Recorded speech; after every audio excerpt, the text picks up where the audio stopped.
Bədən əyilmə qabiliyyətinin təzahür amilləri. Birinci, əzələlərin boşalma qabiliyyətindən. 2. İsinmə hərəkətlərinin kifayət qədər icra olunmasından. 3. Günün vaxtından. Axşam saatları bədən əyilmə qabiliyyəti yüksək olur, nəinki səhər saatları. 4. Cinsi mənsubiyyətindən. Qızlarda bədən əyilmə qabiliyyəti yüksəkdir, nəinki oğlanlarda 20-30%. 5. Dayak hərəkət aparatının genetik xüsusiyyətindən. 6. Bağların elastikliyi və əzələnin tonusundan. 7. Ətraf mühitin hərarətindən.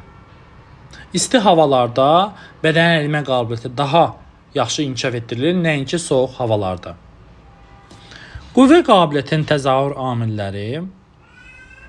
Birinci, hərəkəti yerinə yetirən əzələ qruplarının inervasiya edən sinir impulslarının tezliyi və gücündən. 2. Əzələlərin elastikliyi və reaktivliyindən. 3. Mübadilə prosesinin xüsusiyyətindən. Mübadilə prosesinin xüsusiyyəti varsa, yalnız qüvvədir. 4. Əzələlərin fizioloji en kəsiyin qalınlığından. 5. Eyni vaxtda hərəkətdə iştirak edən bir neçə əzələ qruplarının koordinasiyasından. Çeviklik qabiliyyətin təzahür amilləri. Birinci, şagirdin hərəkəti təhlil etmə, dərk etmə qabiliyyətindən. 2. Hər-iki analizatorların fəaliyyətindən. Hər-iki analizatorların fəaliyyəti yalnız çevikliyə aiddir.